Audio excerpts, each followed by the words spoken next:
Sebelum cerita ini kita buka, izinkan saya memberi yang lebih penting dari sekedar ajakan subscribe, yaitu salam. Karena salam adalah doa, yang di dunia yang tak selalu tampak oleh mata, doa adalah pelindung yang paling nyata.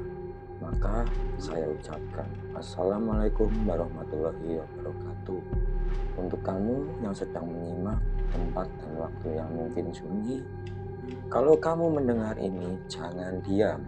Jawab salamnya di kolom komentar. Biar kita saling mendoakan, saling menjaga. Bahkan ketika cerita ini membawamu ke tempat yang gelap. Dan tak semua yang hidup bisa terlihat. Kembali lagi bersama saya, Kang Jawa. Tayangan di rumah dinas. Tentu pejabat yang tak mau turun jabatan. Sebuah rumah dinas milik pemerintah di Jawa Tengah sudah 20 tahun kosong. Namun warga percaya bahwa rumah itu masih dihuni oleh sosok pejabat yang dulu tinggal di sana. Sosok tersebut dikabarkan meninggal karena serangan jantung saat diperiksa KPK. Dan sejak itu arwahnya gentayangan, tak rela melepaskan jabatan dan kekuasaannya. Setiap malam Jumat Kliwon, lampu rumah itu menyala sendiri dan terdengar suara rapat dari dalam. Kekuasaan adalah candu, bahkan kematian tak mampu memisahkan seseorang dari tahta yang telah menjerit batinnya. Bayangkan, sebuah rumah besar dengan pilar tinggi dan pagar besi yang kini berkarat. Letaknya di pusat kota yang sibuk. Namun rumah itu sunyi, seolah berdiri di antara dua dunia. Rumah dinas itu dulunya adalah simbol kekuasaan. Kini ia menjadi kuburan bagi cerita-cerita yang tak diucapkan. Malam itu suara itu terdengar lagi. Rapat kita belum selesai. Laporan keuangan tahun 2003 belum ditandatangani. Ucap sebuah suara berat dari dalam ruangan rapat yang kosong. Bab 1. Rumah yang tak pernah benar-benar kosong. Warga sekitar menyebutnya sebagai rumah dinas neraka. Bangunannya megah, gaya kolonial, dengan atap genteng besar dan jendela yang sangat tinggi.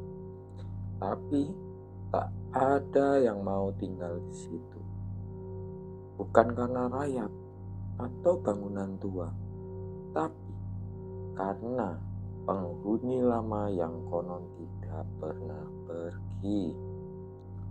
Pak Pranoto adalah kepala dinas paling berkuasa di daerah itu. Ia meninggal secara mendadak di rumah tersebut pada tahun 2004, hanya seminggu setelah diperiksa KPK. Jantungnya berhenti, katanya. Tapi cerita yang berkembang lebih kelam. Sejak saat itu rumah itu kosong, namun lampunya kadang menyala sendiri. Suara ketukan meja rapat terdengar dari dalam. Beberapa warga bahkan mengaku melihat sosok lelaki tua dengan seragam dinas lengkap duduk di balkon sambil memegang map. Saya lihat sendiri, Mas. Dia duduk diam, lalu tiba-tiba hilang, ucap Bu Lasri, seorang pemilik warung kopi di seberang rumah dinas itu. Bab 2. Penyidik yang tak pernah kembali. Tahun 2005, seorang penyidik bernama Doni. Ia berasal dari KPK. Datang sendiri ke rumah itu. Katanya ingin menelusuri arsip dokumen anggaran yang belum sempat diamankan. Ia masuk pukul 10 pagi, tapi hingga malam ia tak keluar. Mobilnya ditemukan terparkir, pintu terbuka, tas kerja tertinggal. Ia menghilang begitu saja. CCTV di area sekitar sempat merekam sosoknya masuk ke rumah, tapi tak pernah keluar. Dalam salah satu rekaman, terlihat pintu depan terbuka perlahan dan bayangan gelap merayap ke arahnya. Setelah itu, gambar menjadi kabur. 1 bulan kemudian, seorang petugas PLN yang hendak memutus sambungan listrik rumah itu pingsan di teras setelah mendengar suara seseorang berteriak, "Lapor, sidang dimulai." Bab 3. Ritual menjaga jabatan. Dari arsip lama dan kesaksian beberapa staf dinas, tersebar cerita bahwa Pak Pranoto percaya pada kekuatan gaib. Konon, ia menjalani ritual penjaga jabatan, sebuah pemujaan terhadap makhluk halus dari dimensi kekuasaan.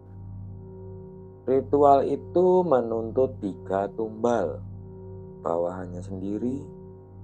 Dalam 1 tahun, 3 orang staf meninggal mendadak. 1 kecelakaan, 1 bunuh diri, dan 1 hilang tanpa kabar. Ruang kerja Pak Pranoto berada di lantai 2, memiliki simbol aneh di bawah karpet. Lingkaran dengan 5 bintang terbalik dan lilin-lilin yang tidak pernah meleleh. Di sudut ruangan terdapat altar kecil tempat ia biasa membakar kemenyan di tengah malam. Bab 4. Ardi dan tim konten mistis. Ardi adalah konten kreator YouTube horor. Kanalnya Malam Bekat sudah cukup terkenal. Bersama 2 temannya, Rido dan Yuna, ia ingin membuat sebuah video spesial dengan tema Tinggal 3 malam di rumah dinas terkutuk.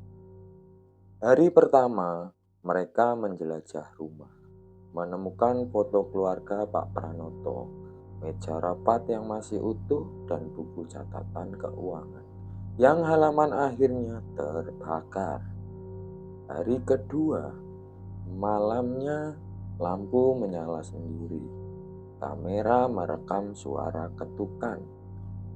Ardi menemukan map bertuliskan "Rahasia Negara" dalam laci terkunci. Hari ketiga, Yuna menghilang. Rito panik, tapi suara wanita dari lantai atas membuatnya seperti terhipnotis. Ardi masuk ke ruang kerja dan menemukan sebuah naskah tua bertuliskan aksara Jawa kuno. Bab 5. Membangunkan yang terkutuk. Naskah itu adalah mantra pemanggilan entitas kekuasaan.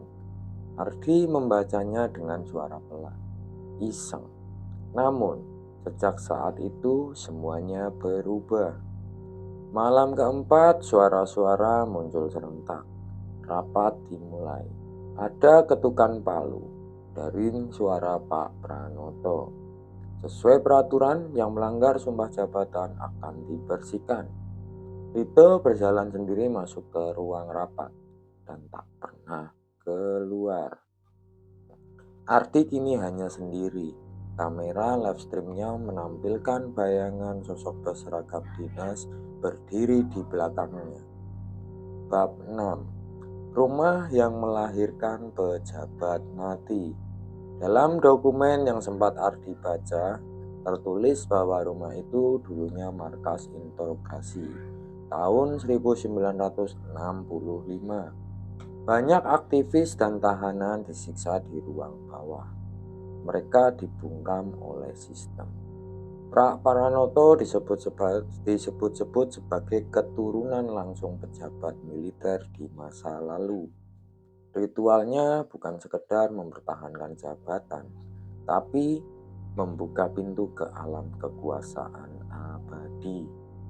Ardi berhasil mengunggah 1 video berjudul Saya tak sendiri di rumah dinas itu. Mereka masih memimpin. Video itu viral dalam 6 jam. Tapi kemudian hilang di take down. Akunnya diblokir. Ia tak pernah muncul lagi. Beberapa warga melihat sosok pria muda berdiri di balkon rumah itu. Mirip Ardi, tapi pakaiannya berbeda. Ia mengenakan seragam dinas coklat dengan tanda pangkat.